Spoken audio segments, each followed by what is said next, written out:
Hey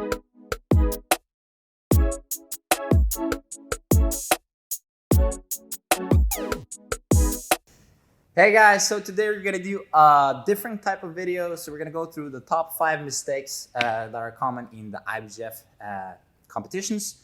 So these are tactical mistakes, and these are things that you can easily learn and avoid when you start competing. Okay, so know which submissions you're allowed to do and which submissions you're not allowed to do. You should also know what time you're fighting, or how long the matches are.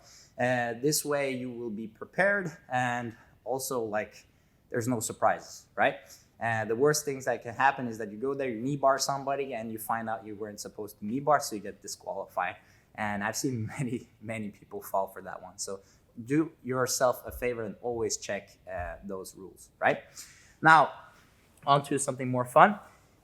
Christian here can set up several different takedowns, for example. One is common, is like a single leg here position. Now, once he's here, he's already setting up a takedown. And if I'm trying to escape the mat area, which is common to do because you're thinking, if I go out, then reset. The problem is the rules are like this. So if we hop out of the area, he still gets his 2 points, and I get penalized if it's very obvious that I'm trying to escape the mat area, right?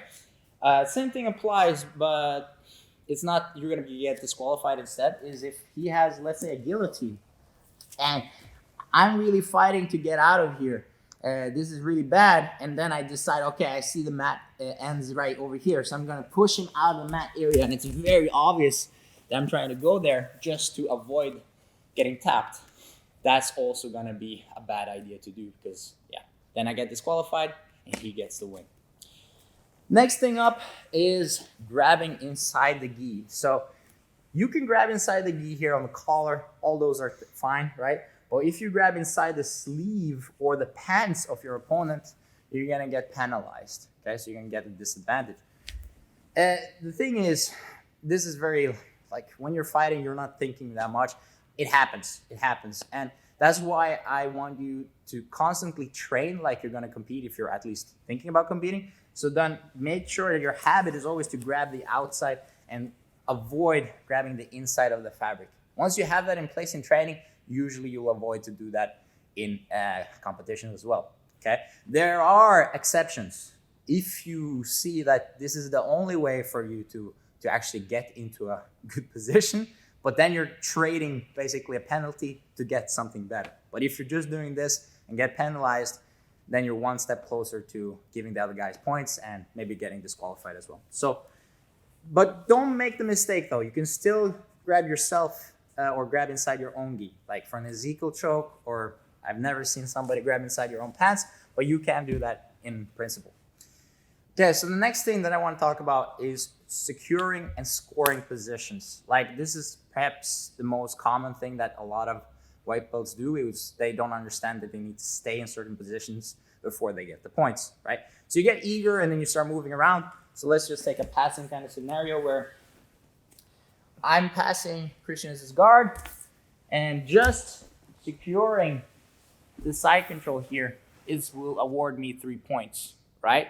But very common, we start just jumping around. So if I'm just going straight to the mount position, I'm also risking him to catch me back into a half guard of some sort, right? It's an advantage, but if I just took my time to hold on to this, stay here, stay tight, and then when he makes the mistake of bumping his hips, I go to the mount. And the same thing applies here. I want to hold on, make myself tight, isolate, stay low. Take your time to constantly conquer each position. Don't get too greedy in a sense and jump from one thing to the next. Very common is also if you think about it, you pass and you end up on the bottom because the guy scrambles and comes on top. So just to make you understand, once I've gotten past his legs, and let's say I haven't gotten the scoring points yet, and he comes to the top position, he gets the 2 points. I might get an advantage for trying to pass him, but he gets the 2 points, right? If I just stayed here for a little bit longer, and got those 3 points. Now, if he sweeps me like a reversal is not a sweep.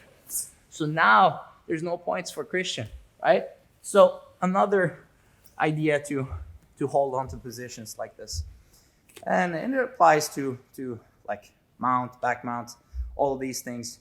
If you get too eager, you move too fast, that way you might lose or you might not score those points, okay? Of course, if the time is of the essence and you need to tap somebody out and the points are never enough, then it's a totally different circumstance, okay?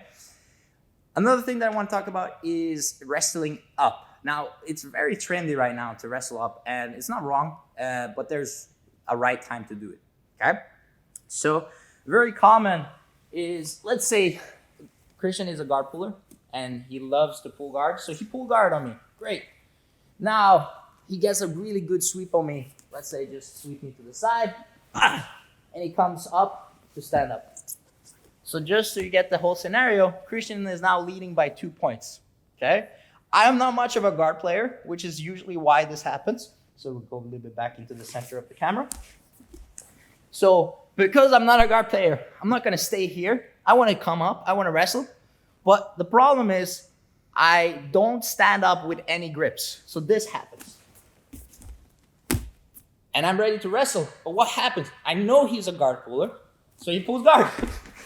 And now he's playing guard, and he's leading on 2 points, and he's just gonna do the same exact sweep one more time.